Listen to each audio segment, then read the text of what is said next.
was given a drink and I was having fun, and the drink was spiked with some sort of, I think it was a HD, and I was already drinking before that. I was having alcohol, and you're not allowed to mix that.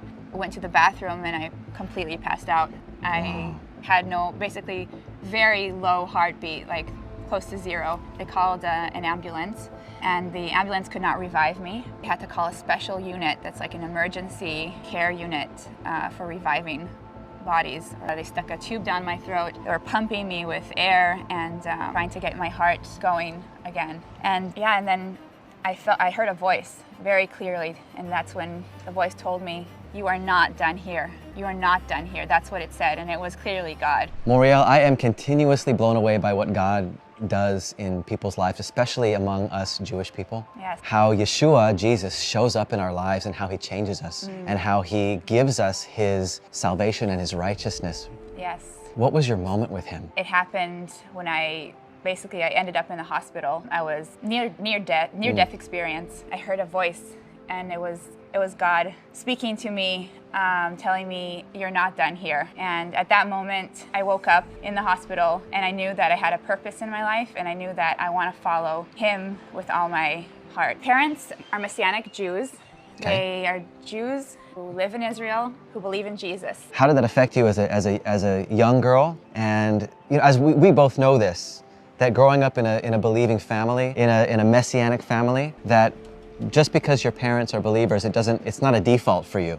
We have to come to faith. It's not like religion where we do it, therefore you do it. Yep. We have to have our own moment with Jesus. It's a relationship with God. Yeah. It's a moment where we actually give our lives personally to him. Yes, but I grew up, my parents were pastor and pastor's wife of a Messianic church. Wow. Or congregation, Wow. so to say. Growing up as a pastor's daughter. You went right in, right?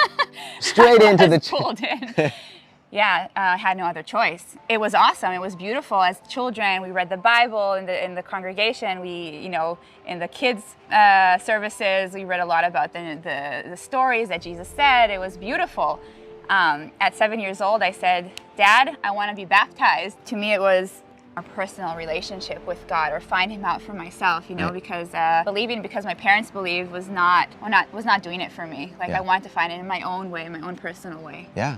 I mean, as parents, we're told to raise our kids in the Lord, but it doesn't necessarily mean they're gonna get there, and they're going to accept Jesus. Exactly. And so you want to have that personal journey. Yeah. Which is it's not only biblical, it's right, it's personal. Following Jesus is not something religious, it's something personal. Right. And that's what I was figuring out in that age of like the teens to teenage. Yeah. And that's where everything started going downhill. Tell me about it. So I was searching for God. Like I knew who God was, but I didn't understand. I didn't need him in my life. I didn't need him. And I went my own way. I wanted to do my own thing. I started a band, and I was looking for fame and was trying to find myself. Started a band. We toured. I started going into parties. Started finding friends that were not believers, and partying a lot, going out. The gay scene was very big in Tel Aviv, and I grew up in Tel Aviv, so for me it was obvious that if I wanted to get known and be somebody, this is what I need to do. Right. So I partied a lot, drugs, alcohol, friends. Yeah, it was a dark time because God was far away. I felt him. He was always there. He was always next to me, and even when I think about that, it makes me cry because I feel like the fact that I gave myself to him when I was 7 years old, when I baptized myself, that created that connection that never left. And no matter how far I went from him, he was always there for me. Wow. Yeah, people knowing who I am and more love from people, that's what I thought I needed.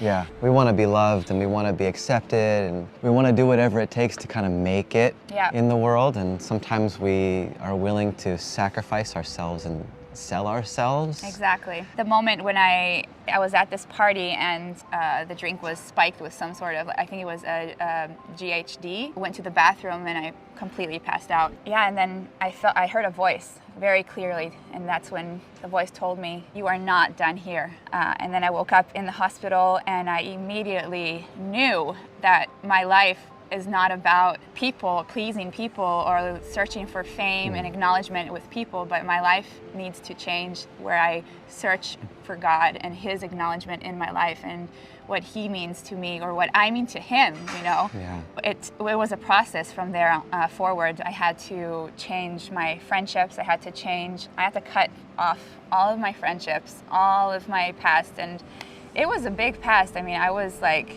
at one point I was like known in Tel Aviv everywhere. Like, people would invite me to parties. I would be in all the big parties. I was like, you know. You were the one that didn't need to be on the list. Exactly.